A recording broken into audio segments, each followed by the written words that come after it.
Subscribe करें हमारे YouTube channel साधना gold को और पाएं वीडियोस सबसे पहले। बेल आइकन दबाना ना भूलें। जीवन में नीति का होना बहुत आवश्यक है। आज लोगों के जीवन से नीति चली गई है और जब नीति चली जाती है तो व्यक्ति भटकता है। कोई भी हो, उसके जीवन में कष्ट आते हैं, उनके जीवन में परेशानियां आती हैं और वो थक जाता है। नीति बहुत आवश्यक है, बहुत आवश्यक है। जीव के लिए नीति उतनी ही आवश्यक है जितनी श्वास है। बस वो इस बात को जान ले कि मेरे लिए नीति कितनी आवश्यक है। लोग जीवन जीते हैं, लेकिन जीवन में कई बार वो अपनी रुचि नीति को छोड़ के रुचि अनुसार काम करते हैं और वही उनके जीवन के लिए बड़ी समस्या बन जाता है। बड़ी समस्या। ये जीवन का बड़ा दर्शन है। अपने अपने जीवन में लोग अपने अपने तरीके से जीते हैं, लेकिन जब हम धर्म के तरीके से जीते हैं, हमारे धर्म को साक्षी मानकर जीते हैं, तो जीवन का आनंद बढ़ जाता है। हमेशा ध्यान रखना, जब जीवन धर्मानुसार दिया जाता है तो वो जीवन महान हो जाता है। महान। उस जीवन का दर्शन सुंदर होता है, वो सुगम होता है, वो सुंदर होता है, वो आनंदमयी होता है। इसलिए नीति आवश्यक है, नियम आवश्यक है। अगर नदी के किनारों को पक्का ना किया जाए तो वो गांवों में घुस जाएगी। अगर समुद्र के किनारों पर क्रॉस बोल्डर्स न डाले जाएं तो वो दीवारें तोड़ देगा। क्यों? क्योंकि व्यवस्था चाहिए। ऐसे ही जीवन में जब तक धर्म ना हो, धर्म की बारीकियां और धर्म की बाउंडेशन ना हो, तो जीवन अस्त व्यस्त है। और ये अस्त व्यस्तता ठीक नहीं है, बिल्कुल भी ये ठीक नहीं है। आज लोग अपने तरीके से जी रहे हैं, जिसको जैसा समझ में आ रहा है वैसा जी रहे हैं, लेकिन ये गलत है।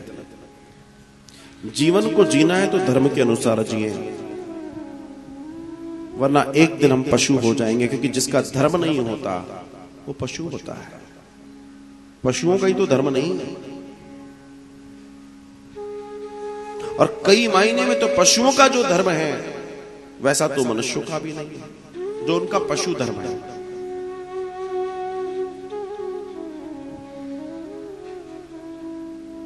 शेर मर जाएगा, भूखा मर जाएगा, लेकिन कभी घास नहीं खाएगा। साहब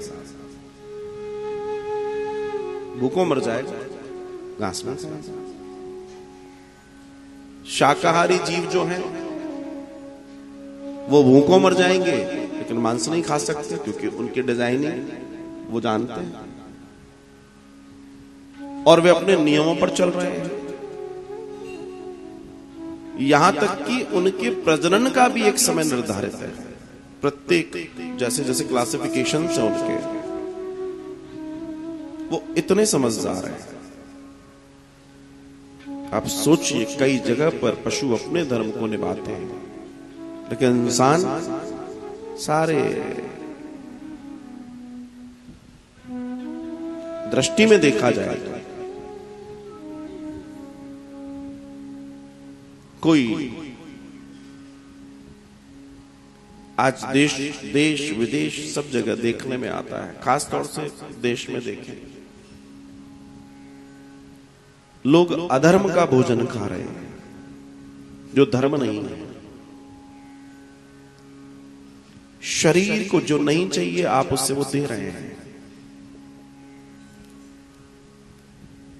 जीव मारे जा रहे हैं और मनुष्य ने खाए जा रहे हैं। जबकि हमारा शरीर किसी भी तरीके से मांसाहार को खाने के लिए डिजाइन नहीं हुआ, किसी भी तरीके से। पशुओं की आंतें बड़ी होती हैं, खूब बड़ी बड़ी होती हैं, पचाने के लायक होती है, उनके दांत उस हिसाब से डिजाइन होते हैं। आप गाय के दांत देखिए और आप किसी कुत्ते के, किसी शेर के, किसी लकड़बग्गे के दांत देखिए, दोनों में अंतर। गाय, बकरी, भेड़ आप देख लीजिए, चौड़े दांत, और जैसे हमारे जिस तरह से बत्ती सी होती है वैसे दांत नहीं, क्योंकि उनको घास खाना डिजाइन है। और जिनके नुकीले खतरनाक से दांत हैं वो मांसभक्षण वाले हैं। और हमारे दांत भी शाकाहार के लिए डिजाइन किए गए हैं, हमारे दांतों की भी डिजाइनिंग की है।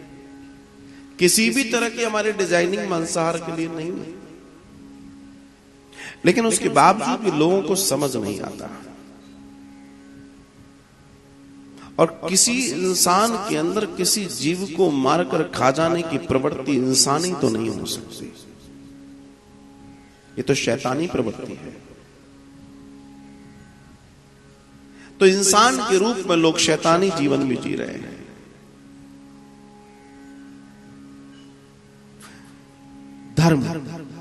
धर्म को नहीं जाना। अब कई लोगों ने तो अपना धर्म ही मान लिया है कि हम तो, हमारे यहां साहब ये भोजन तो हमारे यहां ऐसे ही होता है। कहां लिखा है? तो उनको कुछ मालूम तो है नहीं, क्योंकि जब भ्रष्ट हो जाते हैं तो उनका कोई धर्म तो होता ही नहीं है और जीवन गड़बड़ हो जाता है। लेकिन कृष्ण को पूजना, श्री राम को पूजना, परमात्मा को पूजना तब सार्थक है जब तुम पूरी प्रकृति को पूजना शुरू करो, जब तुम्हें सब में गोविंद दिखाई दे। आपसे चींटी भी मर जाए तो आपका हृदय व्याकुल हो जाए, जानकर। अनजाने में तो जो होता है वो ठीक है, आपका हृदय व्याकुल हो जाए, हाय मुझसे चींटी मर गई, हे गोविंद इसको बढ़िया कर देना, क्षमा कर देना। सोचिए, इस स्थिति को आप देखकर सोचकर देखें कि जीवन कैसा हो।